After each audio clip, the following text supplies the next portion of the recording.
Hello, and welcome to episode 77 of Expertise is Overrated, the podcast that takes the time to answer the questions you didn't know you didn't want the answers to.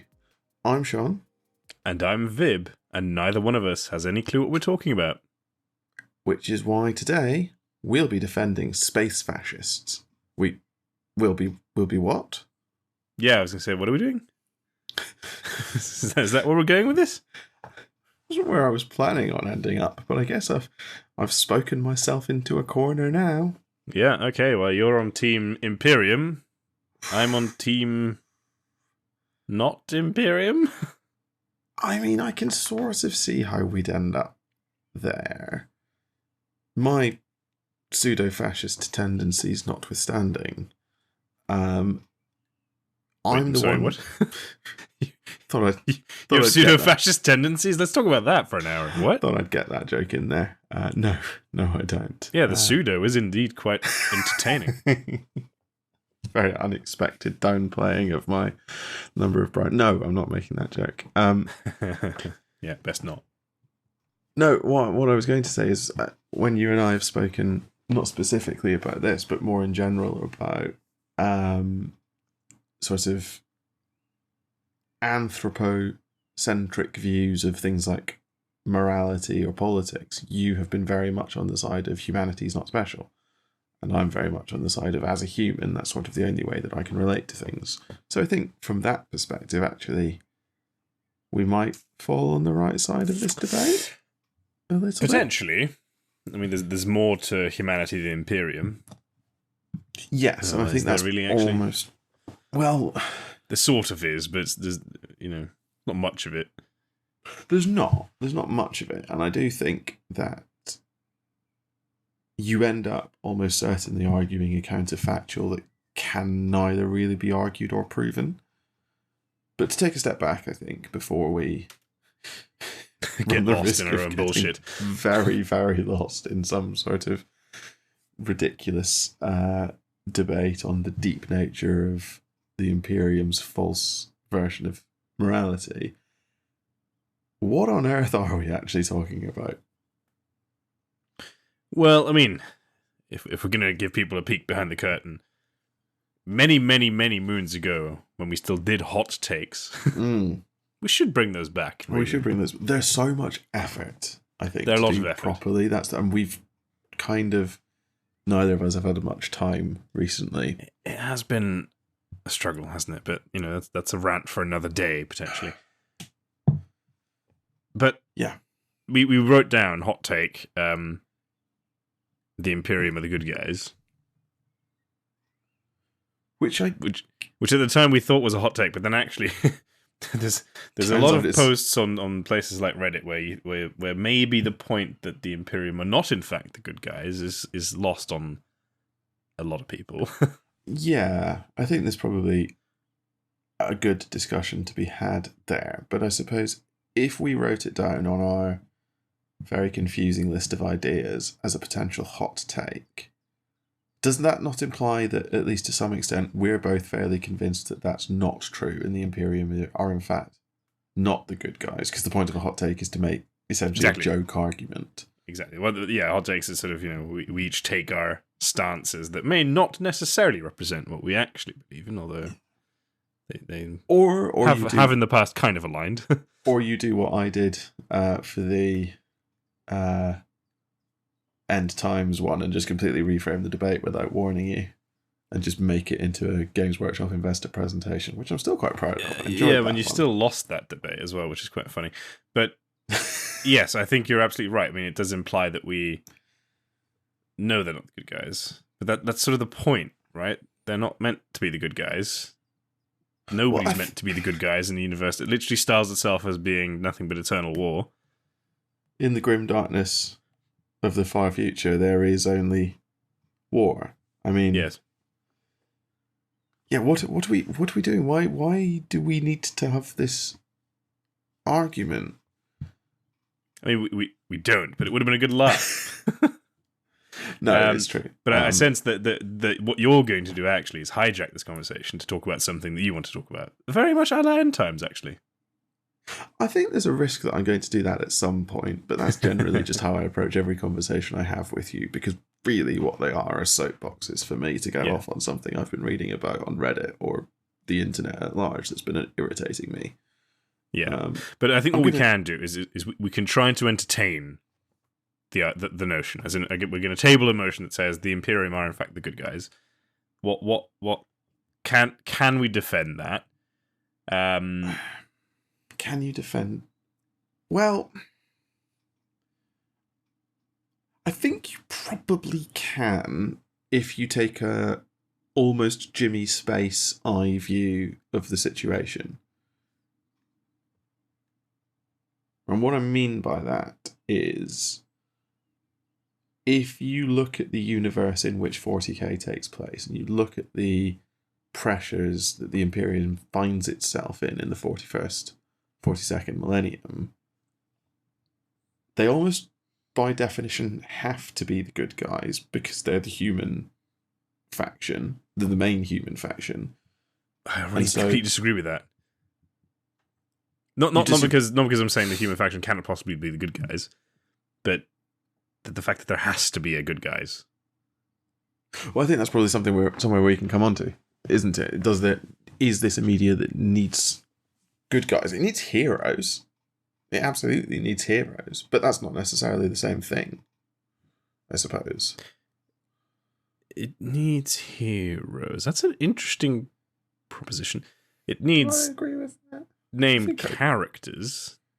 Maybe we're saying the same thing there. It needs characters, essentially. It needs characters that we, the consumer, can latch on to. That I think is a key word, right? We, the consumer. And fundamentally, we're talking about not a board game, a tabletop game. I think functionally board game is fine for our purposes. Yeah. And there's something, although I'm already poking holes in my own argument in my head, there's something to be said for making, if you create a game where one faction is the good guys and everybody else is not the good guys, you might paint yourself into a corner in terms of the business, right? As in, because people want to be the good guys more than they want to be the not good guys. And that's inherently problematic as well. If then two players go for a game, and if you rock up as the Dark Elder, and it's like, oh well, you're playing the horrible space gimp torturer race. How could you? Like, what is wrong with you? The good old space gimps. But the thing is, if you then can't turn around as a Dark Elder player and say, well, you're playing the fascists, yeah. That creates an inherent imbalance. I think that's actually a really interesting point that I haven't really seen teased out properly before, but I think you're absolutely onto something. It doesn't quite work, right? Because if we think about it in terms of, for example, fantasy, where you have chaos versus something like the Empire, which is maybe a slightly more nuanced argument than 40k, or if you take it out to the Lord of the Rings games, right, where you have literally the good faction and the evil faction. Yeah, but almost in a way, because Lord of the Rings is such an established fantasy, and also the bad guys aren't really characters in the Lord of the Rings, or their motivations are really simple. Yeah, and they're not that fucked up, I think, is an important point. That's it. That's actually the point that I was struggling towards. They're not depraved, right? Saruman is an industrialist, effectively. Yeah, it's quite basic stuff, right? It's like, oh, we don't like this world, we want our version of it, which is just dark and horrid, but fundamentally it's just killing. What's wrong with that? I mean, gosh, there's an element. We need to release video at some point because I'm hoping that conveys the sarcasm more clearly than maybe just an audible medium does. It's just killing. No, I think I've never quite heard it put that way, but I think you're absolutely on to something there. If your Imperium 2.0, is this shining bastion of virtue, say, then you might have something of an approachability problem for your other factions, because there's an almost implicit question of why are you picking that horrendous faction? What about that faction appeals to you? Yeah. I don't know how far you can take that, but I think there's definitely something. There's a slight but I think this is perhaps one of the causes why people think the Imperium are the good guys. Because they're in some ways less cartoonishly abhorrent than at least some of the other factions. I mean, they sacrifice 1,000 people a day to keep the Emperor alive. People live in abject squalor and poverty. Like, I don't know that it's an. I sort of see what you're saying. In some ways, that's already quite deep lore. But yeah, it doesn't really hold up to any kind of scrutiny, right? Because I mean, that is all on the first page of every codex. Yeah, people do like hive cities and stuff, right? And people think hive cities are really cool because they all think they live in the top spires. But it's still sort of painted in that, yes, fine, this happens, but it's to keep chaos at bay. And chaos, it's called chaos for a reason. It's really fucking messed up. Yeah, that's true. And so then it relativizes it fairly quickly. I wonder if there's also... I do think there's something to this. Because they are the human faction, that means people look to excuse their behaviour in a way that they don't with other factions. So you take the Dark Eldar as an example, right? You're space gimps. And the Dark Eldar... No one is standing around... People probably are, but most people aren't standing around trying to justify the making a carpet out of living nerves type stuff that the Dark Eldar do. Everyone accepts that that's horrific. There might be a reason for it. It's impressive. It's impressive. I couldn't do that. But the reasons are not given as excuses or justifications, I think, in a way that they sometimes are for the Imperium. People... Is that fair? I think that's entirely fair, yes. I mean, it's human nature at the end of the day, right? We're very good at that in real life. Trying to excuse our actions because it's sort of... Because it's hard to criticize yourself, ultimately, right?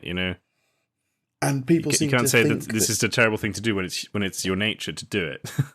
And because the Imperium... I'm going to keep saying it, because the Imperium are the human faction, then... That is us, almost by definition. We see ourselves more in the Imperium, or in the people in the Imperium. See, that's an important distinction, I think. We have to maybe not dissociate. We have to separate the sub-factions with the Imperium to an extent. And you also have to separate the institutions of the Imperium from the people who live under those institutions. Yeah. There's nothing set. No one's going to... Some people might, but I'm not going to make the case that Ibram Gaunt or Cyphers Kane are bad guys. They're not. They're heroes of novels. They're as close to good guys as you can get. Yeah. But they operate within such a broken system that doesn't make their existence isn't caused by the system. It's in spite of the systems in which they live. I think that's fair. And this is fundamentally the not the issue with the setting, it's the thing about the setting, is that it really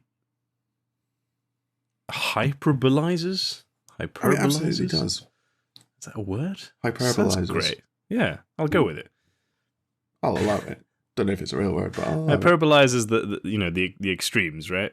Which is just that's a tautology, surely.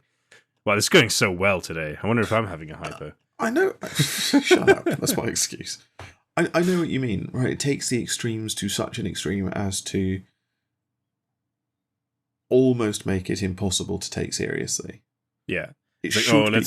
let's make the church an evil villain, which, I mean, the work's already been done for you in history.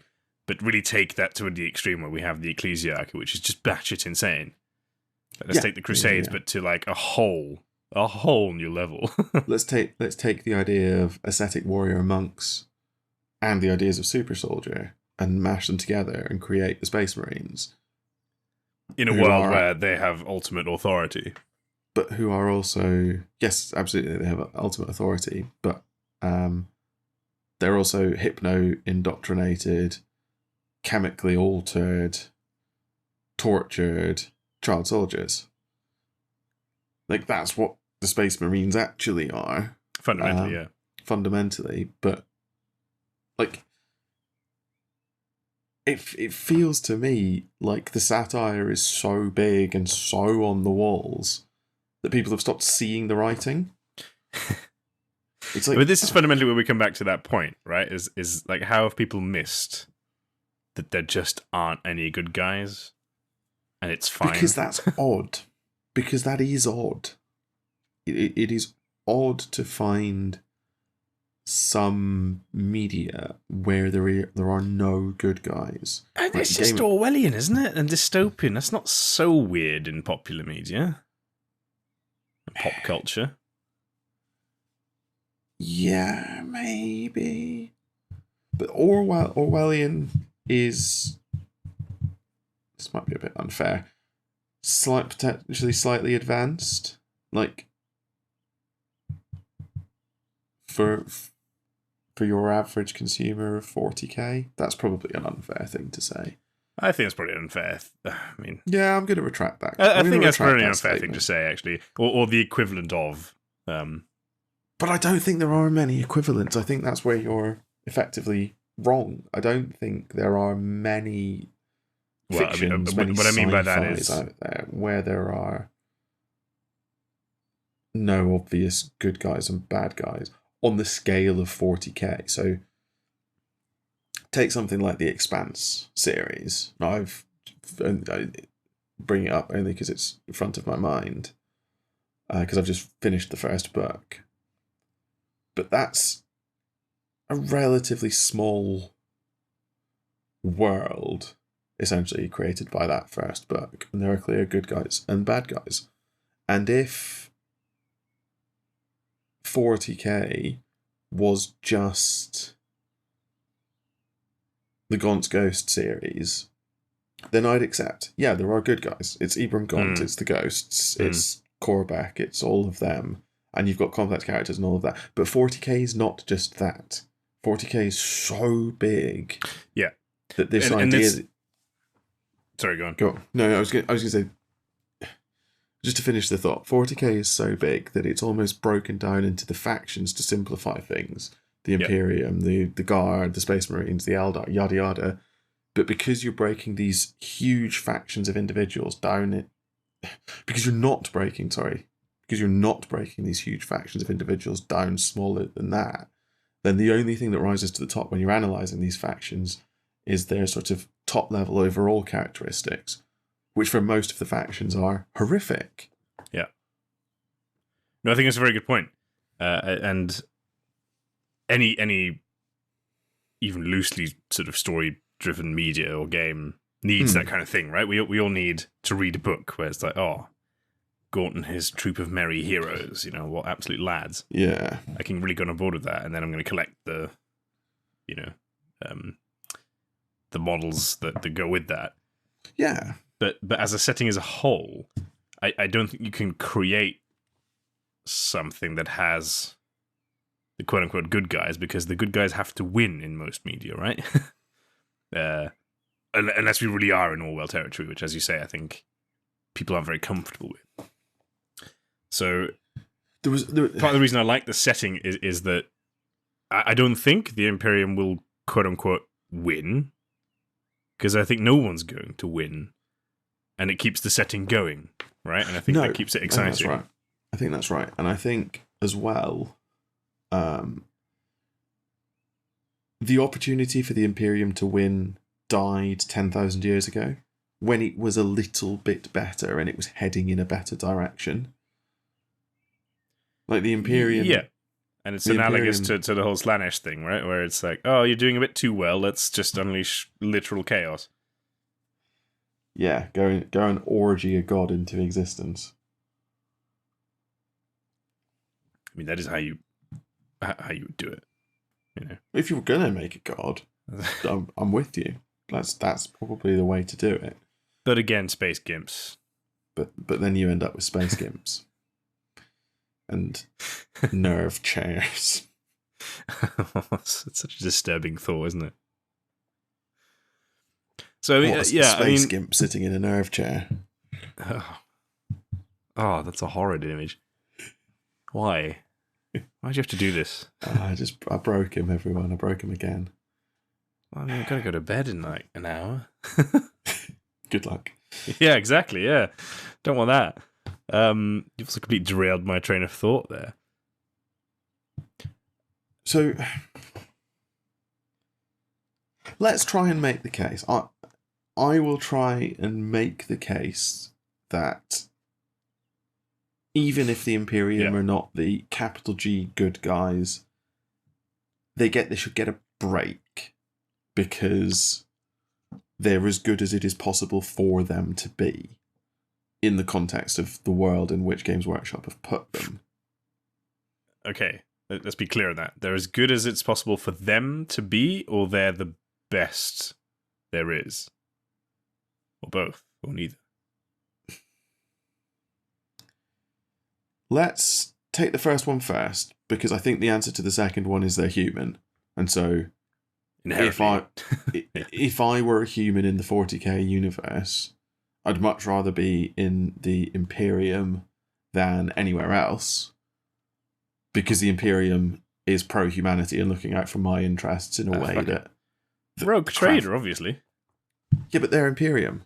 Rogue traders are privateers. They're Imperium.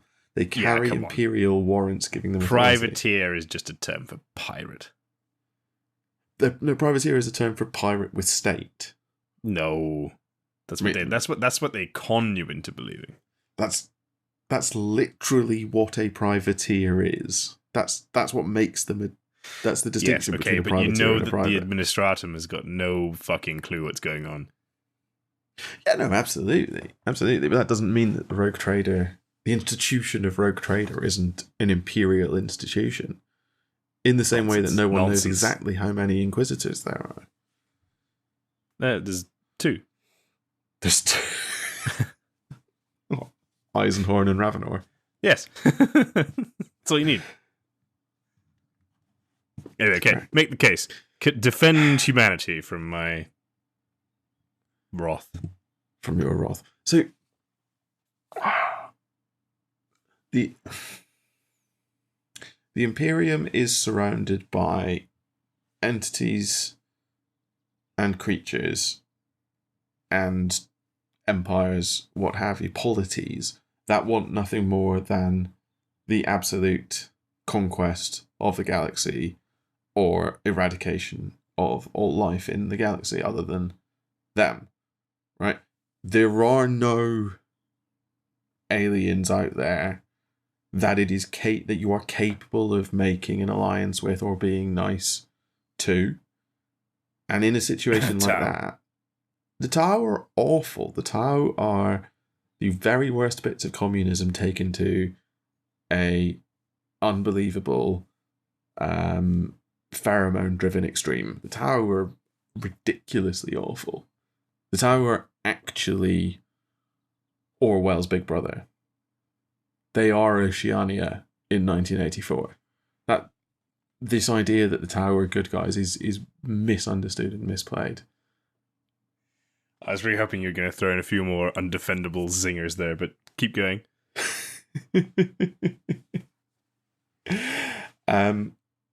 So if your enemies include bugs that want to eat you and turn you into other bugs, or insidious cults that want to strip your body of its soul so that you can be a meat puppet for a demon that will try and eat your children, if you are surrounded by aliens that want to kidnap you and torture you to death so that they can protect their souls from those same demons, or aliens that would sacrifice every member of humanity to preserve the life of one of their kind, or sentient mushrooms that want nothing more than to fight until they work out which one of them is the biggest, and then the biggest one leads them in a...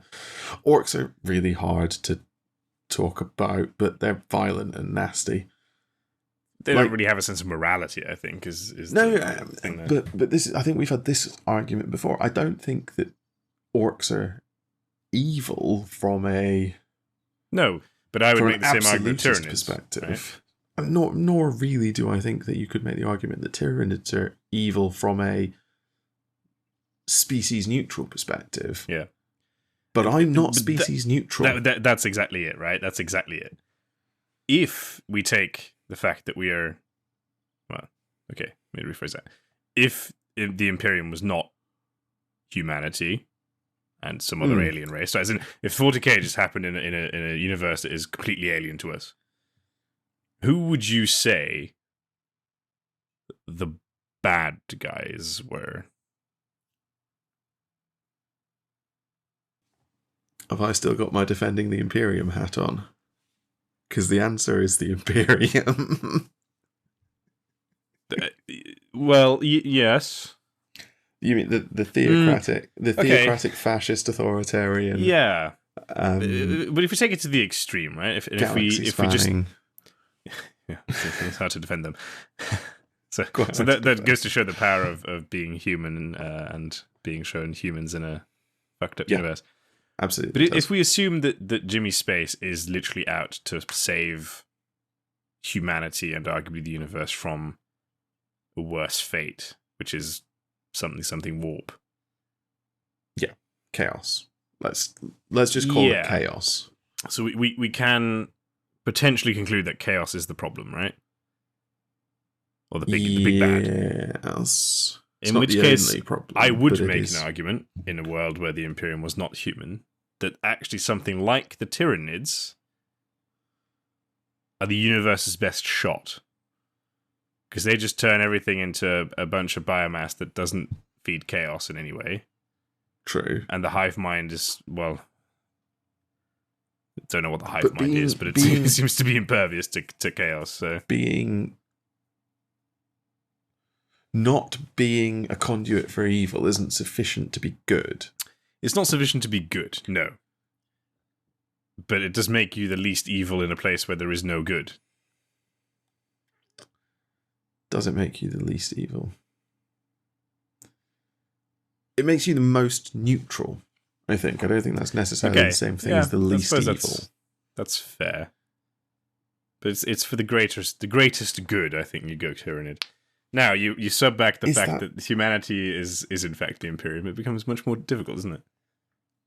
It does. And even there, if you throw in all of the various races, the Tyranid problem is essentially it's driving everything else to extinction for its own benefit. Yeah, well, it's just a natural part of life, isn't it, really? I mean, that's literally all life does. Most life tends towards some sort of equilibrium, doesn't it? We're inexorably marching towards increased entropy, right? So sooner or later, that's got to give. I suppose that's technically true, but that feels like on such a macro scale that it's not particularly... How dare you? I don't know. You can't unscience the science. I don't know. You said entropy and I got confused because I thought we were talking about rabbits in Australia. About space cowboys. Fundamentally. Bring back Firefly. Sorry. It's all a very hard argument to... Yeah, bring back Firefly, absolutely. Jesus, what a show. But it's absolutely the point. But it's also a point helped by the fact that a significant majority of the literature and the lore is on the Imperium. That's very true. That's very true. So we see far more Ibram Gaunts, Cyphers Canes, Ragnar Blackmanes, even, than we see the equivalents in, say, the Eldar or the Tau or Tyranids. I mean, I don't think there are any books about Tyranids because they would just be chomp, chomp, chomp, chomp, chomp, 200 pages. Which that would be a really fun thing of like trying to write a book from the perspective of the hive mind. Yeah, I wonder if we could do that. interesting. You'd probably need a second perspective because you need a hero and it can't be the hive mind. No, but I mean, I don't have the stats in front of me because that would be expertise, and that is in fact overrated. But surely something like for every 9 Imperial books that are published, you get 1 non-Imperium. Something along those lines wouldn't surprise me. I'm sure that's got to be true, even if you discount the Horus Heresy. I'm sure that's got to be true. Oh yeah. I mean, And then you've got Heresy this, is like a million books. We've spoken about the Horus Heresy's 65 book long series focused on nothing but the history of the Imperium. But I think that's right. I think that in some ways can give a distorted view of the Imperium, because you think that all the commissars are like Kane or Gaunt. Yeah. When they're not. They're like, by and large, based on the political commissars of the USSR, who were awful. And we still are. I don't know. I don't know if there are still political commissars in the... Yeah, well, we don't call it the Soviet Union anymore, but... the army of the Russian Federation. But, like, yeah, I mean... But more than that, the fact that it's a military force that requires discipline officers like commissars and sees a use for discipline officers like those should also give us pause. Well, yeah. Yeah. Yeah. I've stunned you there. I mean, you're absolutely spot on. I mean, I've got no arguments there. I was just thinking, hypothetically, if Games Workshop had decided that, for every 1 Imperium book that we're going to publish 9 Eldar books, would we see the Eldar as the good side, hypothetically, and would they be the most popular? I think or would it just not gel well with us? I think, as you say, like there's something about that connectedness, right? That connectivity between being a human, playing a human in a shit world. I think it's that. I think we're going to have to cast our minds back quite a long way, because I think we actually had a conversation relatively similar to this when we were speaking about player choice in tabletop role-playing games. Yes. And we spoke about It's a very similar conversation, yeah. It is actually a very similar conversation, isn't it? It's about the necessary homogeneity of non-human cultures in sci-fi and fantasy, because you need, for the Eldar to work as a culture, they need to more or less be all the same, and their all the sameness needs to be distinct from the ways that the Tyranids are all the same and the Orcs are all the same, and the whatever. And then you can afford to have your humans be different from the human standard, because being different is what humans do. That's what we know of humanity. It's a really good point. I really don't think it would work to have as many books about Eldar, say, as you do about the Imperium, because there almost need to be fewer stories that you can tell. See, and this is where now you've made me swing all the way around to saying, well, the Imperium are obviously the good guys. Because it's exactly that, right? I collect Space Marines because my Space Marines are the really good guys, right? They're the ones who are going to smash the alien first, and then going to smash all the nefarious elements in humanity. Smash the alien, then the mutant, then the heretic. Exactly. Right? At the end of that, pure bliss, utopia. Fuck you, George Orwell. And that's the thing, right? That's a story you're only going to tell from a human perspective, I think. Mm-hmm. Yeah, absolutely. And there is this vague idea, isn't there, that if you do get rid of the alien, the mutant, and the heretic, then actually things will be fine, because you can deindustrialize the military-industrial complex and turn the Imperium towards the betterment of humanity. The problem at the moment start fighting each other. We all start fighting each other. But the problem at the moment is the entire sort of GDP output of the Imperium is geared towards war. Yes, it's a war economy on a literal galactic scale. Yeah, exactly. You have entire planets dedicated to churning out bullets and things like that because of the scale of the conflict.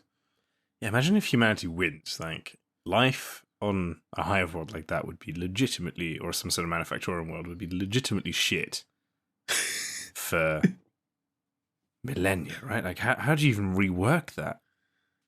You don't. You just switch that world off, I suppose. Or you don't. You just the point of the setting is that you can't win. The conflict quite. No, of is course, itself self-perpetuating. of course. But it's that slim sliver of hope, right? That I'm an inquisitor and I stand for good, Mm-hmm.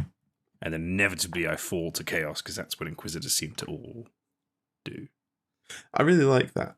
Just by the by, just talking about 40k, I really like that sort of theory of the move from Puritan to Radical Inquisitor that Ravenor has, which is, yeah, that happens to every single Inquisitor who lives long enough. That's a necessary component of the job, and we should all go into it with our eyes open, knowing that the most likely way that we die is being hunted down by other Inquisitors. Which that's then fine. Kind of defeats the point.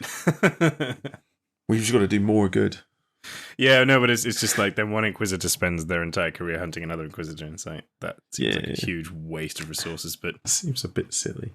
That's why we have those massive worlds producing nothing but bullets. Yeah, the scale dwarfing the individual.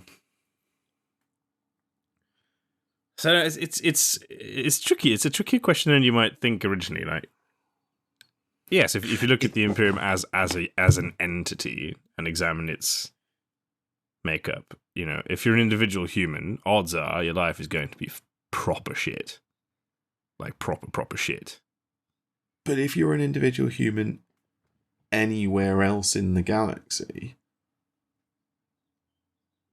isn't your life going to be at least as shit, if not infinitely worse, for the microsecond you're alive before you get chucked in a Tyranid biovat?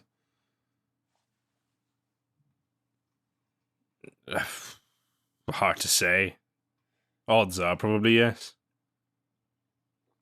Except the Tau. Maybe. Except the Tau. The Tau, I mean, you're unfortunately not entirely wrong about the Tau, even though we have another hot take at some point about the Tau.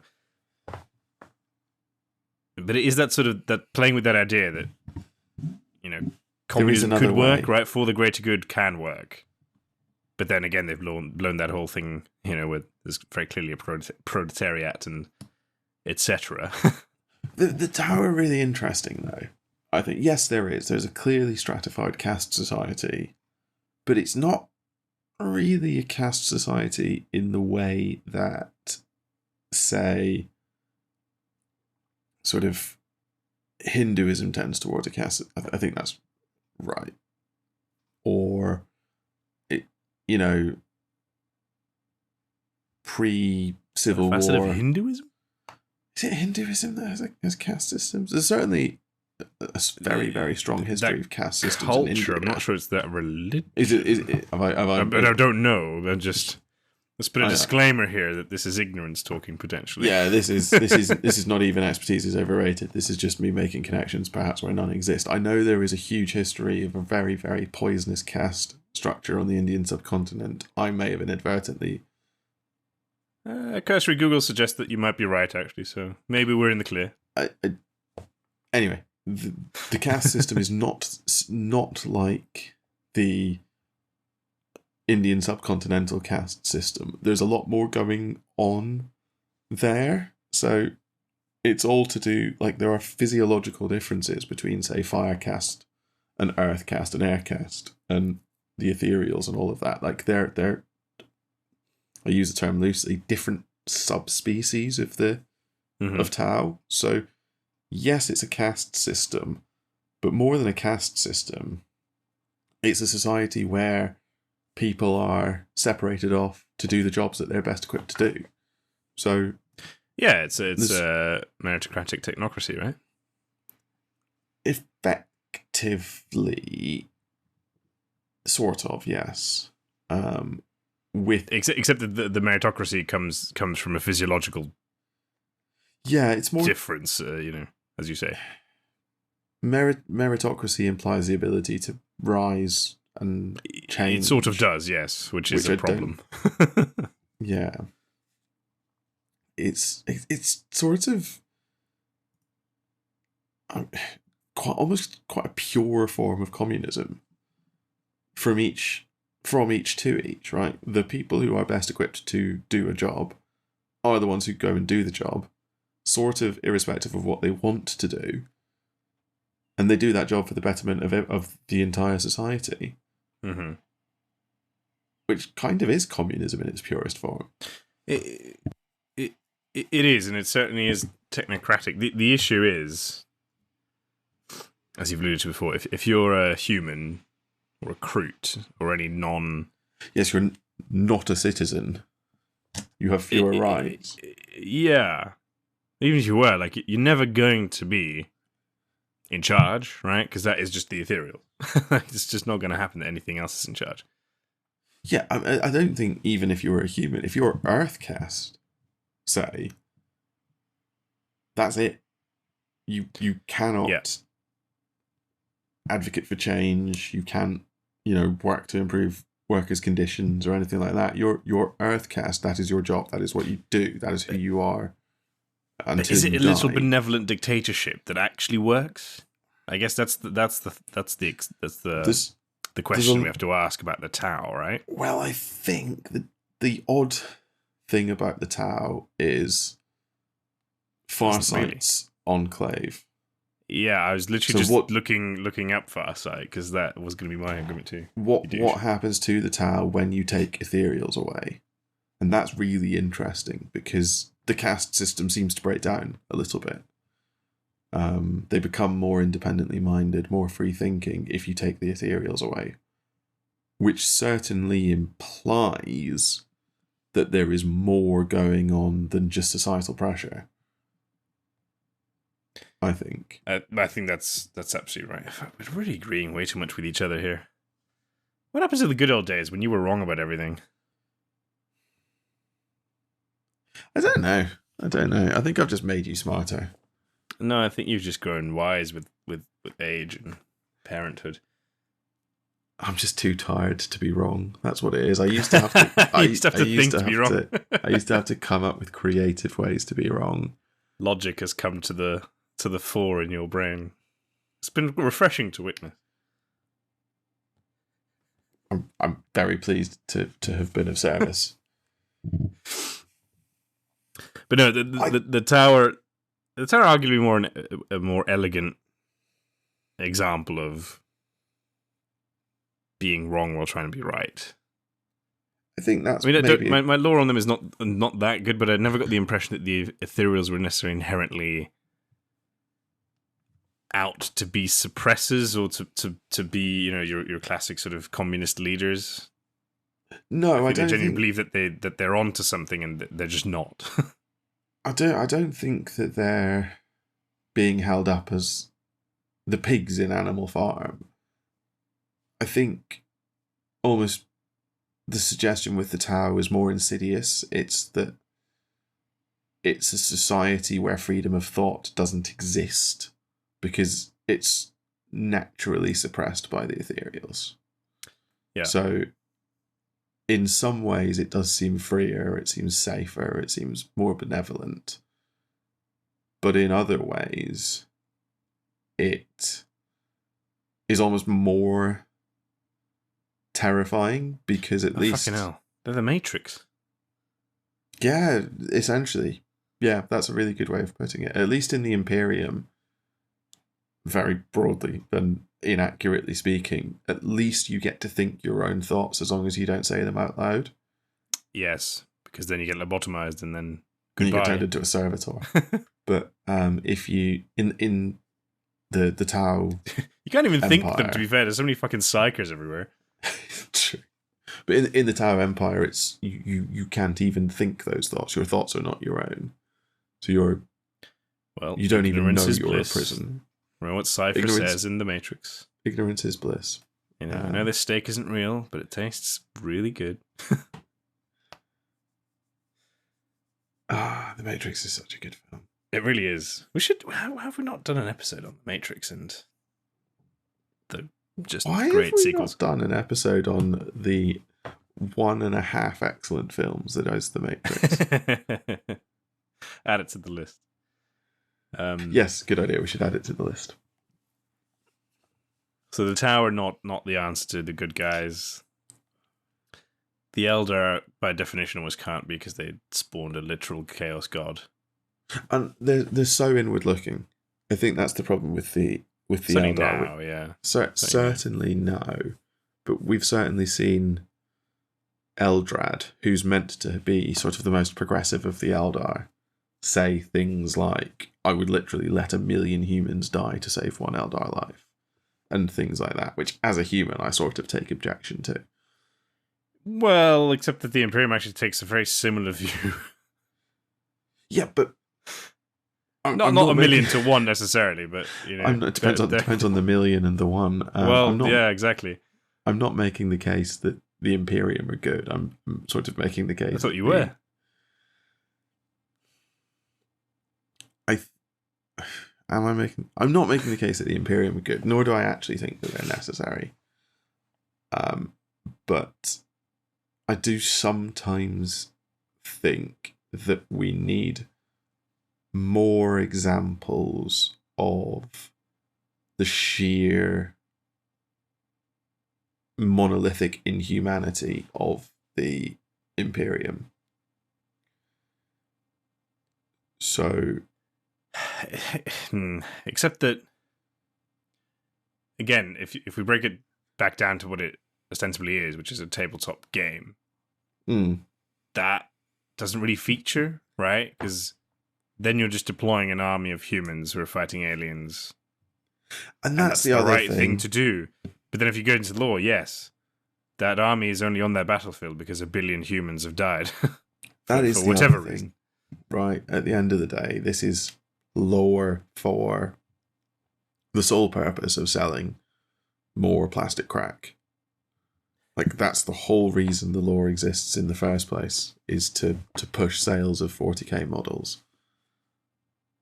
So maybe it's a little bit okay for people to think that the Imperium are the best of a bad bunch. A little bit. A little bit. I think there's a big difference between thinking the Imperium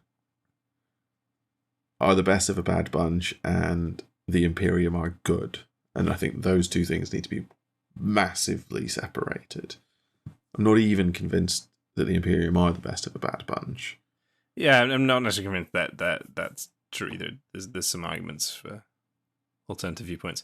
But, you know, it's which we discussed in the past, you know, it's like, don't tattoo an Aquila on your arm because that's just kind of fascist. There's a reason it's a fucking eagle. That does come back to something that we actually sort of skipped over when we were talking, but when you get to the stage where Games Workshop themselves have to put out statements being like, guys, don't be so rabidly pro-Imperium. The Imperium are fucking awful. Like, which I think we have actually spoken about before on the podcast. Does bring us neatly onto something to dwell on, I think, for a little while. Perhaps more time than we actually have time for. But that very statement, right? If the creators come out and say, you're wrong in what you think about our lore, are they right? Or does it matter? Does the creators' opinion of their created work matter? Yes, absolutely it does. The creator has the best idea of the message that they were trying to put through their work. That doesn't mean that that's the only message in the work, essentially. So this is a sort of where you get into death of the author type arguments that I really don't think we have time to do today, but we should potentially pick them up. Knock it out in 5 minutes, easy. I was going to say we should potentially pick them up in Civilizing the Internet, but we need to listen when authors tell us what they meant. I think. Do we, though? especially when the author is prone to saying, "Oh no, they were always female." There was no evidence of that. I think, I'll be honest with you, I think Games Workshop have handled the female custodies thing badly. And I say this as someone who thinks that the idea of female custodians is really sensible and should just be a thing. But I think oh no, they've always been there, is just such a stupid way to do it. Just hold your hands up and say, yeah, guys, this is a lore retcon. Sorry. Yes. That would have been so much more mature, where they were like, you know what? Yes, we were wrong. We should have always had them as, whatever gender.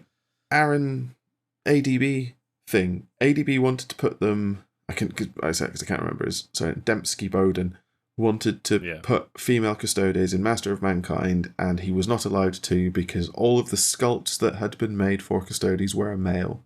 That was it. That's the whole reason we don't have female custodians already.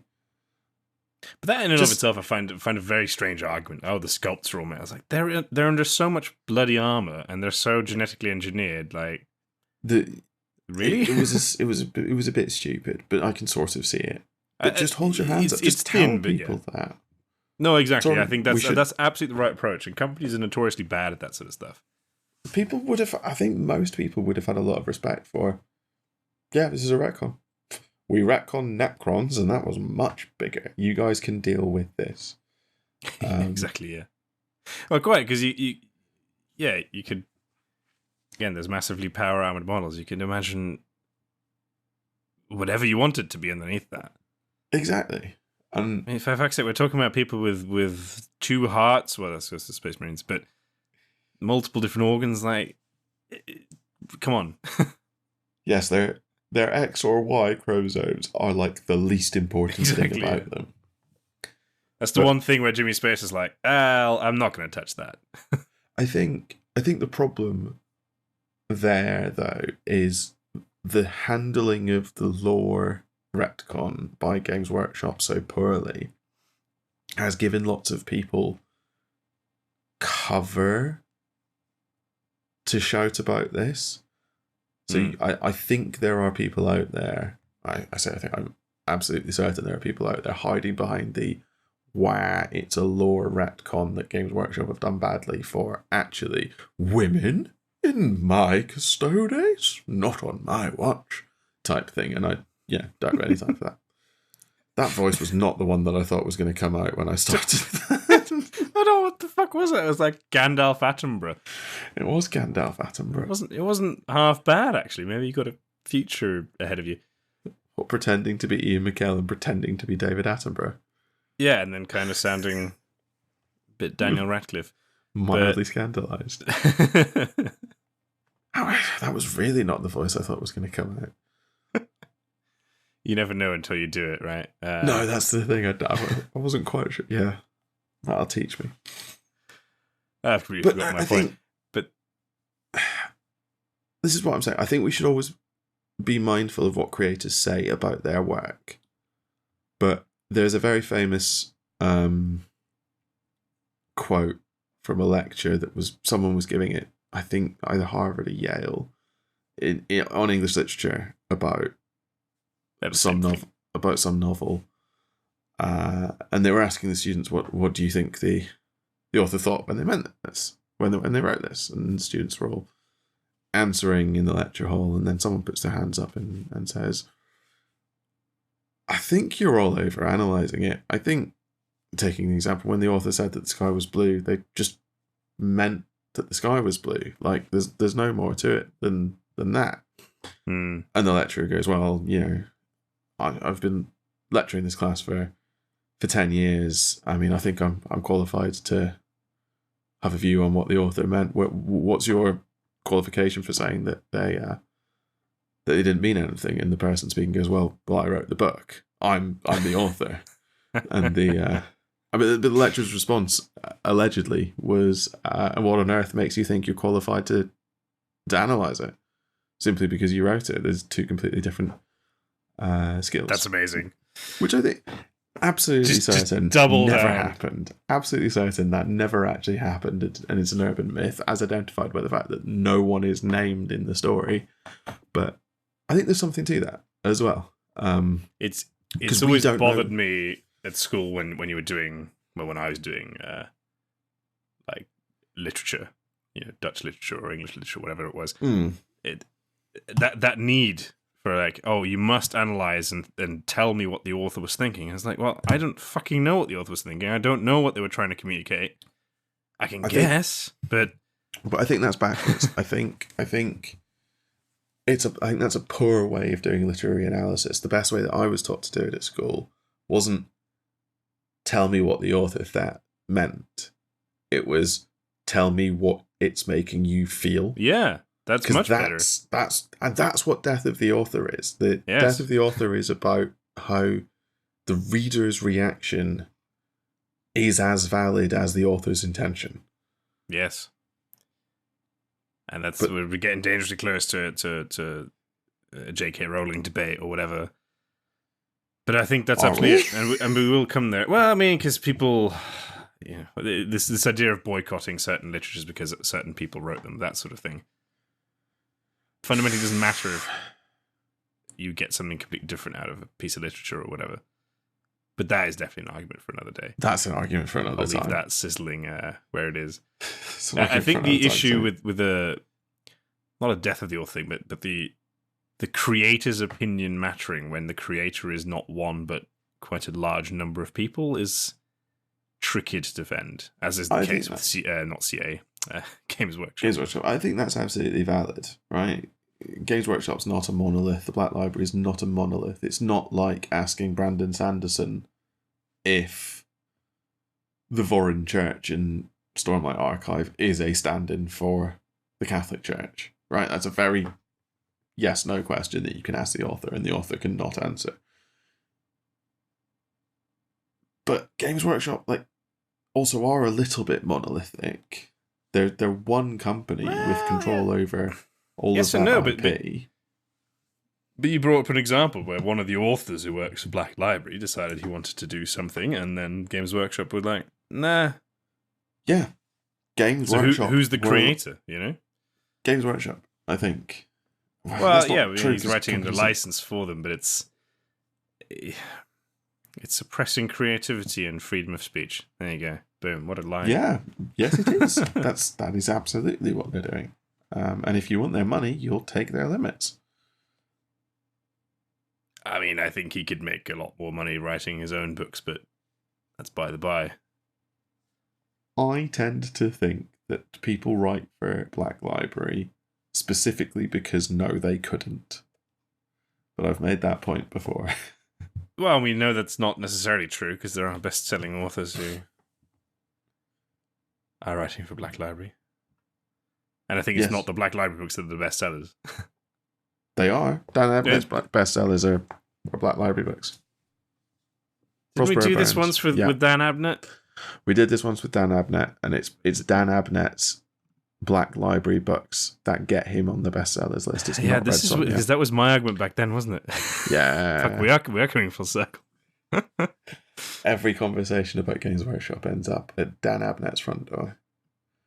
I mean, he is the ultimate creator in that world. He is. I mean, it's effectively true. He was one of 3 or 4 authors on the core continuity panel for the Horus Heresy, for example. There is there's just all so much comic, isn't it? Yeah, he wrote a lot of comics. I think we might need to wrap it up there, if for no other reason than I think my broken rib is playing up, so I might need to go and lie down. It's not broken, you pansy. No, it's not, but it's sore. I'm getting a conversation with Flip because I was telling you the other day, you should go and see a fucking doctor. I'm gonna go and see a doctor. Gonna go and see a doctor. Jesus. Mm-hmm. I'll hold you to that. Well, but no, you've timed it very well. Yes, I have. Is that it? You sounded like you were going to make another point there. I feel like there's something missing from this debate, but I don't know what it is, and I don't think I can put my finger on it in the next 5 minutes. Well, hold that thought in that case, and maybe we'll come back in 2 weeks' time to talk about something completely different. And we'll revisit this in about 3 to 4 months. Yes, that has reminded me. I don't exactly know when this episode is going to go live, but we've been chatting briefly. In about a month's time.